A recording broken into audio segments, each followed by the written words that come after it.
5가입니다. 보시면 영적 전쟁에 대한 이야기고요. 골로새서 1장 13절에서 14절 그가 우리를 흑암의 권세에서 건져내사 그의 사랑의 아들의 나라로 옮기셨으니 그 아들 안에서 우리가 속량 곧 죄사함을 얻었도다. 나라의 어떤 그 힘이 되는 것 중에 하나는 그 나라의 규모를 따질 때는 뭐 경제적인 것도 있고 다 있지만 얼마나 인구가 얼마나 되느냐 이것도 하나의 힘이잖아. 근데 우리가 예수를 믿어서 구원을 받는 건 마귀의 나라에서 하나님 나라로 국적을 옮기는 사건이 일어나는 거거든. 세력의 싸움이 되는 거지. 그래서 이게 전쟁이 되는 거야. 마귀와 우리는 계속해서 끊임없이 전쟁을 하는 이유는 세력의 싸움이기 때문인 거고. 그래서 이제 여기서 얘기하는 거는 성령 충만한 삶, 풍성하게 하나님을 누리는 삶을 살려면 이 영적인 전쟁을 우리는 결국엔 치러야 된다. 신앙생활 잘하고 싶으면 싸워야 된다는 얘기를 하는 거야. 신앙생활을 잘하려면. 신앙생활은 잘하고 싶은데 싸우고 싶진 않다. 이러면 평화주의자다? 이렇게는 살아갈 수 없다는 거지. 우리가 살아가는 현실이 그렇다는 거야. 우리가 성경에서 계속 인물들을 보지만 그 인물들의 삶이 뭐 녹록지 않잖아. 저렇게 살고 싶다? 그렇지 않잖아. 근데 그 모든 게 다 싸움이거든. 그런 이야기를 하는 거고요. 그래서 이제 여기 골로새서 1장 13절과 14절 말씀을 보면 우리의 상태가 어땠는지를 이야기하는데 그가 우리를 흑암의 권세에서 건져내사. 과거의 우리의 상태는 흑암의 권세, 마귀의 아래에 있었다는 거지. 흑암의 권세라는 거는 마귀의 지배를 받는 상태라는 거야. 흑암의 권세. 권세라는 건 사실 눈에 안 보이잖아.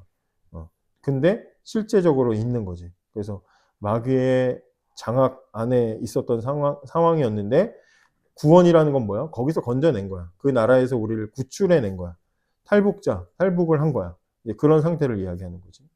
막 요즘에 유튜브 알고리즘이 계속해서 막 중국하고 북한 접경 지역을 이렇게 방문하는 유튜버들 이렇게 영상을 이렇게 보게 됐는데, 정말 그 경계가 막 삼엄하고, 뭐 여기서 저기까지 뭐 한 500m도 되지 않는데 막 사람들 여름에 건너다가 많이 죽었다고 그러고 이런 얘기 하는 거 보면 그 나라에서 나라를 옮기는 일이 얼마나 큰 일인지 볼 수 있고, 근데 우리에게 일어난 일, 예수를 믿는다는 건 그 일이 일어난 거야. 이제 우리가 해야 될 일은 그 나라를 끊어내는 게 우리가 해야 되는 일인 거지. 예수님이 하시는 일은 뭐냐? 예수님의 사역은 골로새서 이 말씀에 따르면 그 아들 안에서 우리가 속량 곧 죄사함을 얻었도다 이렇게 말하고 있는 거예요. 예수님이 하신 일이 속량했다. 값을 치렀다는 얘기지. 값을 치렀다는 거. 속량을 했다는 얘기를 하고 있는 거고요. 그 다음에 이제 넘기시면 전쟁터에 있는 우리 이렇게 되어 있고, 많은 그리스도인들이 신앙생활의 모든 역경과 시험에서 떠나 이 세상에서 편하게 사는 삶일 거라고 기대한다. 신앙생활하면 종교라는 게 사실 세상의 종교는 그렇잖아. 편안함을 주고 안위와 평안과 뭐 복과 뭐 이런 거잖아. 근데 성경은 신앙생활은 전쟁이다. 전쟁의 시작이다. 오히려 우리가 신앙적으로 살려고 하지 않으면 아무도 안 건드려. 마귀는 우리 안 건드려. 편안해. 근데 신앙적으로 살려고 결심을 하는 순간 마귀는 우리를 괴롭혀. 철로역정이라는 그 존 버년의 책을 보면 그게 되게 잘 나와 있어. 내가 신앙생활을 이제 그 주인공인 크리스천이 멸망을 피해서 하나님 나라를 향해서 가려고 그 할 때 마귀가 화살을 쏘거든. 사람 생명을 죽일 수 있는 화살을 쏴버린단 말이죠. 그 전까지는 절대 그러지 않았어. 근데 하나님을 향해서 돌이키고 발걸음을 떼는 순간 화살을 쏘는 거야. 그래서 전쟁이 시작되는 거다 이런 얘기고요. 우리의 싸움은 이 세상의 사람들과 대항하여 싸우는 것이 아니다. 우리가 싸워야 할 대상은 누구인가? 이제 말씀들이 기록이 되어 있는데 야고보서 4장 4절 뭐 하나씩 다 체크해서 찾아보시면 야고보서 4장 4절 보면 세상과 벗된 것이 하나님과 원수됨을 알지 못하느냐? 누구든지 세상과 벗이 되려고 하는 자는 스스로 하나님과 원수되는 것이니라. 그래서 이 세상에서 우리가 싸워야 되는 대상은 첫 번째 대상은 세상이다. 세상. 세상이라는 건 결국 뭘 얘기하는 거겠어요? 세상의 가치관 뭐 그런 걸 얘기하는 거겠지. 세상에서의 그런 어떤 방식, 세상의 어떤 흐름. 사실 뭐 TV나 뭐 이런 거 보면 세상이 그냥 되게 무생물이고 그냥 중립적일 것 같지만 그렇지 않잖아. 예를 들면 문화라는 걸 통해서 많은 사람들의 사고방식을 바꿔놨지. 요즘에는 몰라, 이거 너희들은 학교 다닐 때는 그런 정도는 아니었는데 지금 중고등부나 어린이들은 얘기를 해보면 뭐 예를 들어 뭐 어떤 남자와 여자, 뭐 성에 대한 이야기들 이렇게 하면 남자지만 여자라고 자기 스스로 생각할 수 있지. 이렇게 그걸 되게 중립적으로 그게 상식적인 것처럼 받아들여. 그래서 문제가 어떤 문제가 생기냐면 학교 안에서 청소년 아이들이 부모님하고 어른 세대하고 얘기 안 하려고 하잖아. 그러니까 자기 고민이 있으면 친구랑 말하려고 한단 말이야. 근데 예를 들어 어떤 아이가 남자든 여자든 동성의 어떤 아이에 대해서 내가 좀 이렇게 동경하는 마음이 생겨. 그럴 수 있잖아. 근데 그 동경하는 마음이 아직 어릴 때 잘 모르니까, 감정을 잘 모르니까, 동경하는 마음인데 그게 막 사랑처럼, 나는 여자를 사랑하나? 난 남자를 사랑하나? 그렇게 생각할 수 있단 말이야. 근데 그런 고민을 가지고 주로 어른들하고 얘기 안 해. 상담 선생님 안 찾아가. 친구랑 말해. 그럼 옛날 같으면은, 야, 말도 안 돼. 그러면서 그냥 그거는 기본이 아니었어. 상식이 아니었어. 근데 요즘 애들, 청소년 애들하고 이렇게 접해서 얘기해보면 그런 고민을 말하면 애들은 그럴 수 있어라고 받아들이는 거야. 너를 응원해. 커밍아웃 하게 만드는 거야. 그러니까 걔네가 악의를 가지고 말하는 게 아니라 걔네들이 가지고 있는 기본 생각이 그렇다는 거죠. 그러니까 세상은 의도를 가지고 우리를 계속해서 끌고 가고 있다는 거야. 우리가 싸워야 될 대상이고요. 갈라디아서에서 말하는 거는 뭐냐면 육체의 소욕은 성령을 거스르고 이렇게 돼 있어. 그래서 우리가 싸워야 될 대상은 육체야. 육체. 여기서 육체라는 건 뭐겠어? 죄의 본성을 가지고 있는 타락한 내 몸. 그냥 내 몸이 아니라 내 육체, 그냥 내 육체를 미워하라는 얘기가 아니라 타락한 육체. 이걸 얘기하는 거겠지. 그 다음에 베드로전서 5장 8절은 근신하라 깨어라 너희 대적 마귀가 우는 사자같이 삼킬 자를 찾는다. 우리의 싸움의 대상은 마귀지 마귀. 마귀가 하는 제일 많이 하는 일은 뭐야? 속이는 거. 우리를 속이고 넘어뜨리게 만들고. 그게 마귀가 하는 일이지. 그리고 끊임없이 우리 스스로 믿음 없는 방향으로 가면서도 어쩔 수 없어 정당화하게 만드는 게 마귀가 하는 일이지. 또 내가 아니야 나 신앙적으로 이렇게 할 거야. 나 하나님 앞에서 오늘 말씀 듣고 결심했어. 라고 했을 때 마귀가 하는 일은 뭐야? 마귀가 하는 일은 너 옛날에 이런 애였잖아. 너 지난번에도 이렇게 실패해놓고 네 따위가 뭘 하겠어 하면서 그런 마음 생길 때 있잖아. 내가 신앙적인 결심했을 때 다운시키는 게 마귀가 하는 일이지. 그래서 우리는 세상과 싸우고 육체와 싸우고 마귀와 싸우는 거.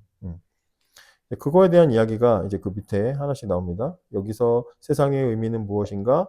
요한 1서 2장 여기 보면은 이 세상에나 세상에 있는 것들을 사랑하지 말라. 누구든지 세상을 사랑하면 아버지 사랑이 그 안에 있지 아니하니 이는 세상에 있는 모든 것이 육신의 정욕과 안목의 정욕과 이생의 자랑이니 다 아버지께로부터 온 것이 아니요 세상에서 온 것이다.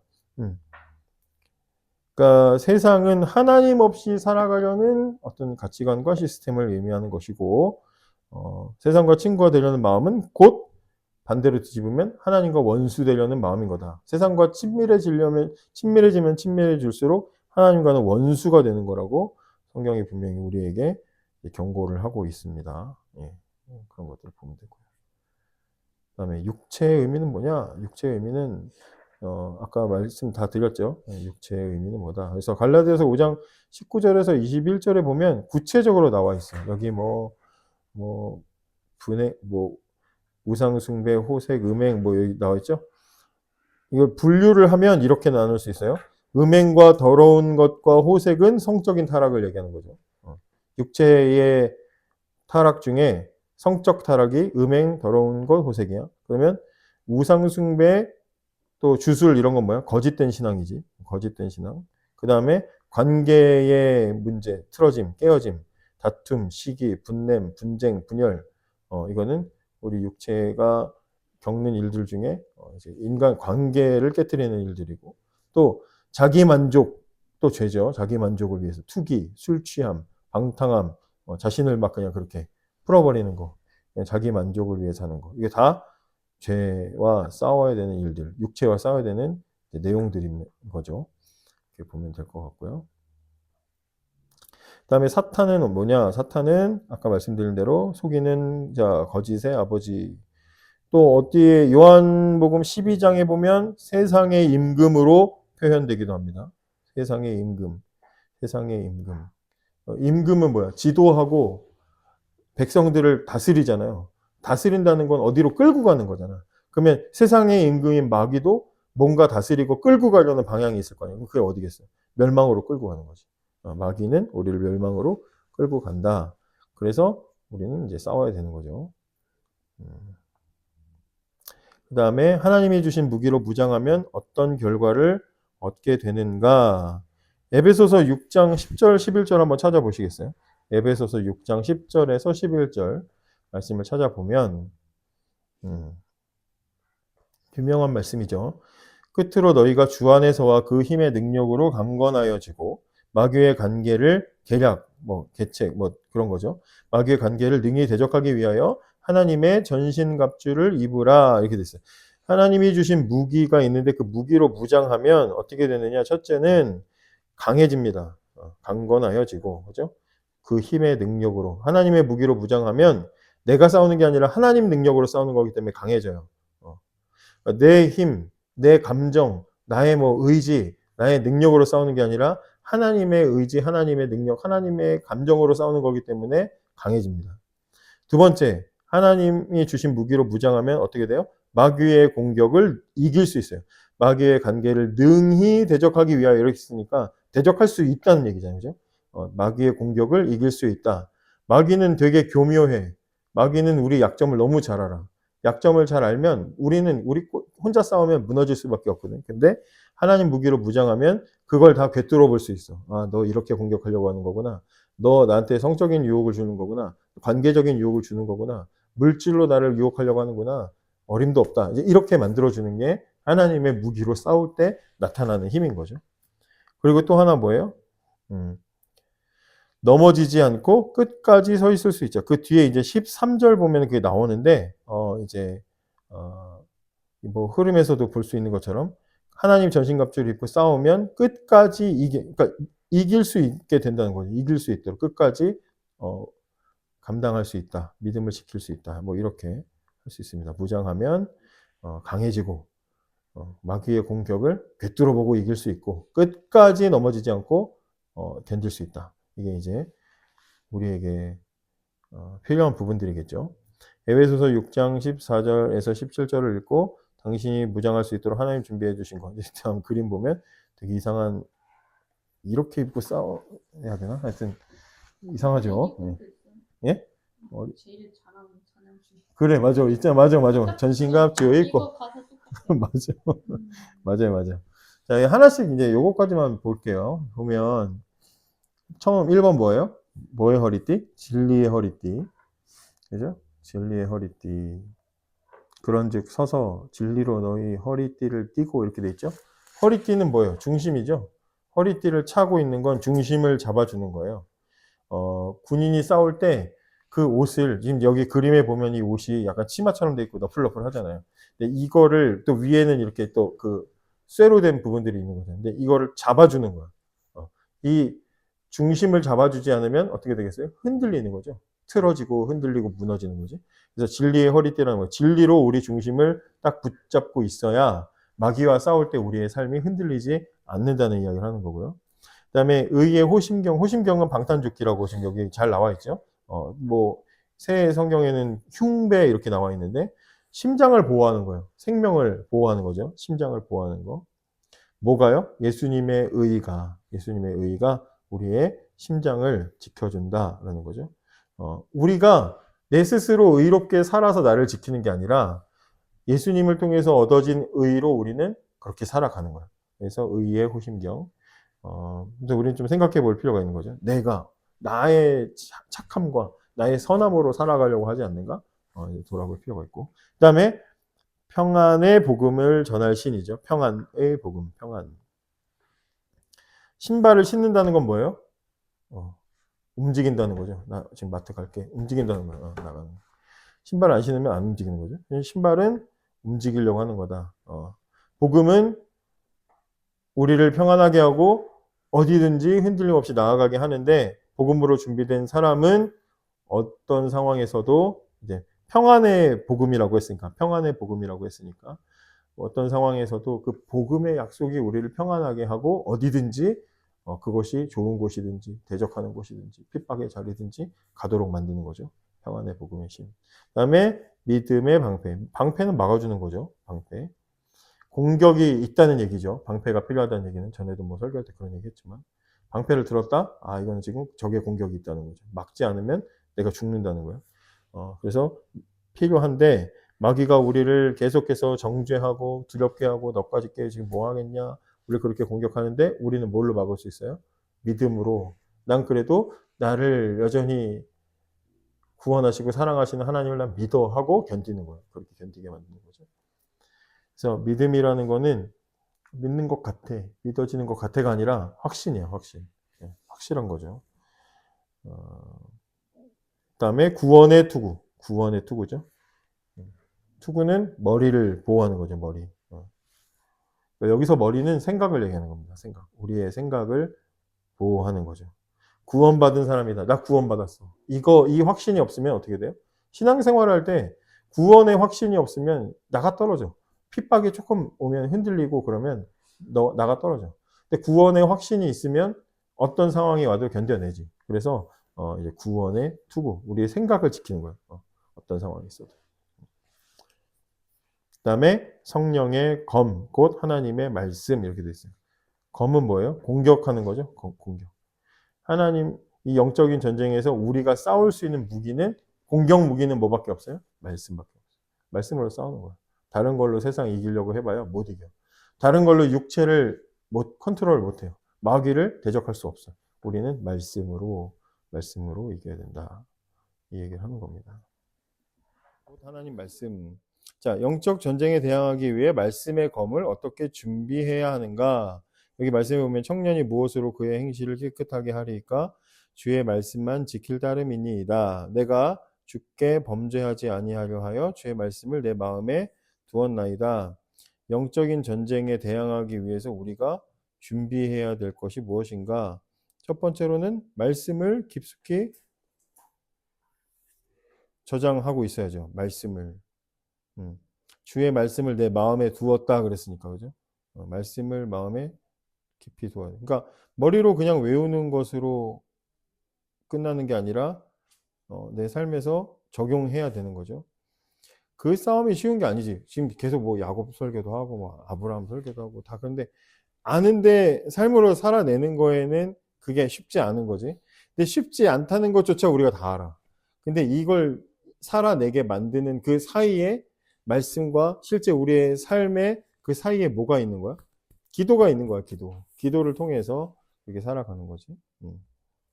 말씀의 검을 우리가 말씀 마음의 새김으로 준비해야 되고요. 또 지켜서 삶으로 19편 9절에 아까 청년이 무엇으로 그의 행실을 깨끗게 하리까? 말씀만 지킬 따름이다 이렇게 돼 있잖아. 그러니까 말씀을 지킬 때 우리는 그 말씀의 검을 준비할 수 있게 되는 거야. 영적인 전쟁은 대비하는 만큼 싸울 수 있는 거예요. 우리가 뭐 군인들 무장하고 이런 것처럼 평상시에는 쓸 데가 없더라도 우리가 뭐 보통 대한민국 지금은 얼마인지 모르겠는데 60만 대군 막 이랬단 말이에요. 대한민국의 군인이 60만이래. 근데 군대 있을 때 내가 군대 있을 때 같은 군인들을 보면 야, 우리 같은 애들이 어떻게 싸워 이런 생각을 했거든. 근데 이제 교육을 받을 때 뭐라고 얘기했냐면 니네가 싸움 전투력 한 사람 한 사람 전투력이 좋아서 함부로 침략을 못하는 게 아니라 60만이라는 숫자를 구성을 하고 있기 때문에 그 숫자 때문에 못 들어오는 거라고 그렇게 얘기를 하더라고. 그러니까 우리 영적인 전쟁도 그런 것 같아. 개개인이 무슨 싸움의 실력이 좋아가지고 하는 게 아니라 하나님 말씀의 검을 마음에 가득 준비하고 있는 그 상태 때문에 마귀가 우리를 함부로 공격하지 못하는 거지. 뭐 그렇게 생각을 하면 될 것 같아요. 말씀의 검이 제대로 준비되어 있지 않으면 나중에 싸울 때 무기가 없습니다. 영적인 문제를 만났을 때 어떤 내가 삶을 살면서 신앙적인 도전을 받았을 때 턱 막히는 경우들 그런 거 있으면 안 돼요. 근데 그런 일들이 생겨. 막히는 경우 말씀에 빠져나갈 방향이 보이지 않아. 그건 평소에 말씀이 마음에 새겨지지 않았기 때문인 거지. 그래서 늘 날마다 우리 삶의 말씀을 막 조금씩이라도 묵상하고 새기고 또 그렇게 살아가려고 애쓰는 기도의 노력들이 필요하죠. 그렇게 보면 될 것 같고요. 다음 보면 영적 전쟁을 대비하려면 어떻게 해야 되는가? 여기 말씀이 있죠. 한번 에베소서 말씀 읽어볼까요? 모든 기도와 간구를 하되 항상 성령 안에서 기도하고 이를 위하여 깨어 구하기를 항상 힘쓰여 여러 성도를 위하여 구하라. 골로새서는요. 기도를 계속하고 기도에 감사함으로 깨어 있어. 그러니까 영적 전쟁에 대비하려면 어떻게 해야 돼요? 항상 깨어서 기도하고, 그죠? 하나님 의지하는 거죠. 항상 깨어서 기도해라. 항상 깨어서 기도해라. 우리가 싸워야 할 대상들에게 우리는 어떻게 대항할 것인가? 여기 보면 우리가 싸워야 할 대상들이 아까 세상도 있었고 육체도 있었고 마귀도 있었잖아요. 그럼 세상에 대해서는 우리가 어떻게 대항하는가? 로마서 12장 2절 뭐라고 돼 있어요? 이거 유명한 말씀이죠. 너희는 이 세대를 본받지 말고 오직 마음을 새롭게 함으로 변화를 받아 하나님의 선하시고 기뻐하시고 온전한 뜻이 무엇인지 분별하라. 그러니까 우리가 세상과는 어떻게 싸워야 되는 거예요? 세상과 똑같이 살지 말아라. 분별해라 이거예요. 분별을 한다는 건 아니까 분별하는 거지. 그 사람들이 보수가 되게 높대잖아. 그 병아리 감별사 그거 알아요?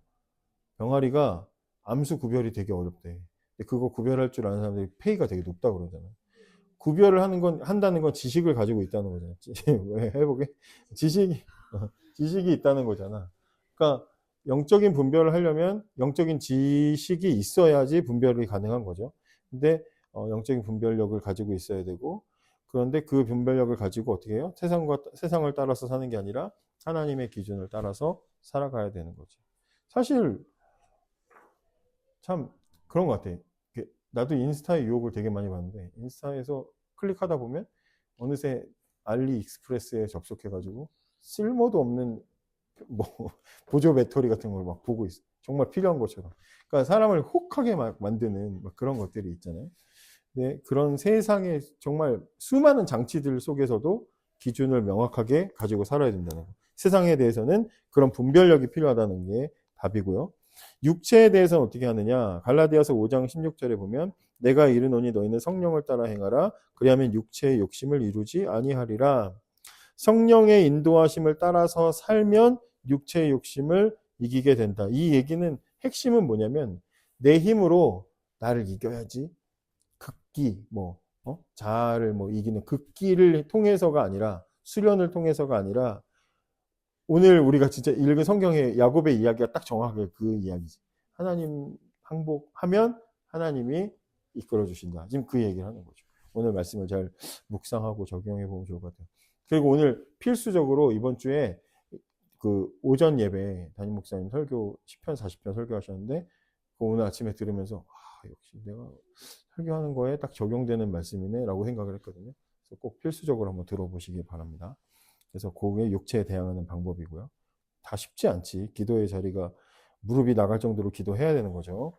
그 다음에 사탄에 대항하는, 마귀에 대항하는 건 뭐냐? 그런즉 너희는 하나님께 복종할지어다 마귀를 대적하라 그리하면 너희를 피하리라. 야고보서 4장 7절 말씀.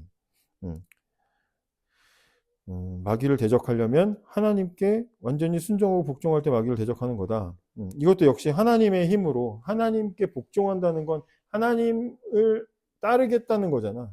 내 삶의 방향성을 하나님께로 맞추고 가치관을 하나님께 맞추고 하나님을 온전히 의지하면서 살아가겠다는 거잖아. 그럴 때 마귀를 물리칠 수가 있다는 거죠. 내 인생을 광야 한가운데로 던져버리는 거야. 하나님 없이는 살아갈 수 없는 공간. 이스라엘 백성들을 하나님이 출애굽시킬 때 광야를 통해서 40년 동안 훈련시키셨잖아. 그 훈련이 뭐야? 하나님만 바라보는 훈련이었잖아. 그럴 때 강해지는 거거든. 담대해지는 거고. 마귀의 유혹도 이길 수 있는 거고. 그러니까 그런 과정이 있었기 때문에 여리고성 빙빙 돌고 7일 만에 소리 지르고 지금 우리 청년들한테 여러분 순원한테 내일부터 무슨 여리고성 가가지고 매일 하루에 한 바퀴씩 돌자 그러면 따라가겠냐고. 안 따라가요. 아니 여러분도 안 따라갈걸? 나도 안 따라갈걸? 그러든지 말든지 담임 목사님이 내일부터 돌자 그러면 나는 웃기고 있네 그러면서 안 갈 거란 말이야. 근데 40년 시간이 있었기 때문에 말도 안 되는 이야기인데 따른단 말이야. 그래서 그 과정이 있어야 돼. 하나님께 완전히 항복하는 거죠. 우리의 삶이 하나님께 완전히 항복할 때 하나님은 우리의 삶을 이끌어 주신다. 마하나임으로 도와주신다. 사탄 얘기가 나와 있죠. 마귀는 가장 하나님 다음에 강한 권세를 가진 자다. 사탄은 살아서 활동하지만 이미 패배했다. 사탄이 십자가 위에서 이미 패배했지만 항상 그리스도인의 두려움을 주려고 한다. 그러니까 이게 잔존 세력이 남은 것처럼 왜 전쟁 고지전이라는 영화 혹시 알아요? 고지전이라는 영화. 휴전 협정을 맺었는데 휴전 협정을 우리나라 6.25 때 맺었는데 그 이후에 그 맺고 나서도 북한군이 물러나는 과정에서도 계속 사람들을 공격하고 또 그런 문제들이 있어서 싸움이 안 끝나는 거야. 계속. 뭐 그런 부분들처럼 마귀도 이미 예수님 십자가를 통해서 패배는 했지만 여전히 마귀는 이 세상의 마지막 날이 올 때까지 사람들을 유혹하고 어떻게든 하나라도 덜 구원받게 하려고 우리를 공격하고 있는 그런 상황이라는 거지. 그래서 게임 전체 자체는 끝났지만 마귀는 여전히 우리를 노리고 있다. 이런 상황을 기억해서 우리가 싸워야 되는 거야. 우리가 계속해서 싸워야 된다는 걸 얘기하는 거고요. 그래서 뭐 이야기는 똑같아요. 준비한 건 있는데 그것도 뭐 하나님 말씀 의지하고 하나님 의지하고 싸우라는 얘기고요. 준비된 갑옷과 무기들로 볼 때 정말로 싸우시는 분은 누구인가? 뭐 답을 그냥 알려주고 있는 거죠. 예. 그의 힘의 능력으로 강건하여진다. 이렇기 때문에 내가 싸우는 게 아니라 주님이 싸우는 거다. 제가 예전에 어느 교회에서 마술사 한 분이 초청돼가지고 왔었는데, 마술사 한 분이 와가지고 여러분 중에 마술 체험을 하고 싶은 어린이 이제 무슨 행사에 마술사를 불렀어. 그랬더니 하고 싶은 사람 나오니까 여러분이 마술사가 될 수 있다. 그러더니 마법의 무슨 그 셔츠를 옷을 입으면 된대. 걔는 이렇게 가만히 앉아 있었어. 그러니까 뒤에 이런 마이 같은 걸 이렇게 딱 입혀주더라고. 자, 이거 마법의 옷입니다. 이걸 입으면 마법사 된대. 근데 걔는 가만히 있어. 근데 뒤에서 이제 이렇게 마술사 그 사람이 손을 집어넣어가지고 얘는 손 이렇게 하고 있고 이제 밖에서 이렇게 하는 거지. 하는데 그냥 볼 때 애들이 볼 때는 걔가 마술을 하는 것처럼 카드도 막 나오고 막 비둘기도 나오고 토끼도 나오고 막 이렇게 좀 신나게 생각하는 거야. 신기하게. 그 애들이 막 야, 너 대단하다 막 이러는 거야. 어린이들은 이제 잘 모르니까. 하나님이 우리를 그렇게 사용하시는 거죠. 하나님께 우리는 우리 손 다 가만히 있고 맡기고 하나님이 움직여서 싸우시는 거죠. 겉으로 볼 때는 내가 싸우는 것 같지만 하나님이 이기시는 그런 모습들을 이제 이야기하는 게 오늘 2번의 대답이라고 할 수 있습니다. 만일 영적 싸움에 패했다면 스스로의 힘으로 싸웠기 때문이라는 사실을 기억하라. 하나님께서는 서서 너희와 함께한 여호와가 구원하는 것을 보라는 말씀의 약속을 주신 것 또한 기억하라. 계속 기가 막히게 오늘 나눈 말씀, 야곱의 말씀과 연결이 된다고 할 수 있죠. 지가 싸우려고 지꾀로 했을 때는 하나도 안 되는 거죠. 하나님 도와주시면 된다는 거. 하나님께서 항상 이기실 것을 확신할 수 있는 이유는 무엇인가? 요한일서 4장 4절 말씀 뭐라고 되어 있을까요? 자녀들아 너희는 하나님께 속하였고 또 그들을 이겼나니 이는 너희 안에 계신 이가 세상에 있는 이보다 크심이라. 그러니까 우리 안에 계신 하나님이 일단 우리 안에 계시고 이 말씀을 잘 분석하면 그 다음에 하나님이 세상이나 마귀보다 크시기 때문에 이 싸움은 이길 수밖에 없는 거예요. 그러니까 마귀는 조기축구 뛰는 아저씨고 하나님은 뭐 메시야 아니 뭐 손흥민이야. 게임이 안 되는 거잖아. 그러니까 그래서 이기는 거야. 이 싸움은 그래서 이기는 거다. 그런 얘기를 하는 거죠. 우리는 연약하지만 우리의 편에 손흥민이 있어. 이기지 당연히. 그러니까 이긴다는 얘기를 하는 거죠. 내가 잘해서가 아니라 내가 뭘 잘해서가 아니라 우리 편에 하나님이 강하시기 때문에 이기는 것이다. 승리는 우리의 능력에 달린 것이 아니라 우리 안에 계신 하나님의 크심에 달려있다. 당신이 환난과 시험을 당할 때 로마서 8장 31절의 말씀은 당신에게 어떤 도움을 줄 수 있는가? 그런즉 이 일에 대하여 우리가 무슨 말하리요? 만일 하나님이 우리를 위하시면 누가 우리를 대적하리요? 지금 방금 한 말로 하면 우리 팀에 손흥민이 있는데 누가 우리를 이기겠냐? 뭐 이런 거지. 하나님 말씀이 우리에게 도움이 되는 거. 여러분들이 잘 생각하시고 하나님이 그런 분이신지를 믿는다면 믿고 맡길 수도 있어야 된다. 야곱처럼 재산 다 보내고 가족 다 보냈는데 정작 자신을 못 들여가지고 그래서 하나님이 찍어 누르게 하지 말고 하나님께 다 항복하면 하나님 이기게 하신다. 그 장면이 생각나는 거지. 모세가 처음에 하나님이 80세 된 모세를 찾아와서 이제 너 이집트에 있는 너 백성들 다 데리고 나와라 부르실 때 불이 붙은 가시떨기 나무에 하나님이 환상을 보여주셨잖아요. 뭔지 알죠? 지금 내가 얘기하는 거. 양치고 있는데 불이 붙은, 타버리지 않고 계속 불이 붙어 있는 거. 그걸 보고 간단 말이죠. 그랬을 때 하나님이 뭐라 그래요? 네, 그 이상한 현상을 보고 가려고 하는 동시에 하나님이 모세야 부르시고 네 발에서 신을 벗어라. 그 땅은 거룩한 곳이다. 이렇게 얘기해요. 신발 벗으면 그 뜨거운 사막에서 어떻게 걸어가? 근데 항복하라는 거거든. 신발 벗으면 못 싸우는 거거든요. 근데 신발을 벗으라는 얘기는 항복시키는 거야. 하나님이 처음에. 하나님의 일을 할 때 가장 첫 번째 필요한 건 뭐냐? 항복하는 거야. 하나님께. 항복하는 거죠. 그러면 하나님은 어떻게 쓰시느냐? 가시떨기 나무는 원래 굉장히 마르고 얇아서 불이 붙으면 바로 사그라드는 그런 종류인데 이게 불은 붙었지만 사그라들지 않아. 이 얘기는 이 불이 그냥 불이 아니라는 거지. 이 불로부터 가시떨기 나무는 보호를 받고 있기 때문에 타지 않는 거죠. 우리가 그런 존재예요. 우린 가시떨기 나무야. 금방 타버려. 사그라들어. 그런데 하나님이 우리를 지키고 계시기 때문에 불이 붙어도 우린 타지 않는 거죠. 그래서 그렇게 하나님이 우리를 보호하시는 거다. 그런 하나님이 우리 편이다. 그러니까 얼마나 감격스러워요. 그렇기 때문에 우리 싸움은 이길 수밖에 없다. 내 힘으로 싸우려고 하지 말아라 생각하시면 되고요. 적용 잘 보시고 여러분에게 의미 있는 것이 무엇인지 잘 보시고 나누시면 될 것 같습니다. 다음번에는 6과를 하는데 다음 주 안 되고 다음 주 안 되고 다음 주 6월 첫 주 까지 가도록 하겠습니다. 네, 질문!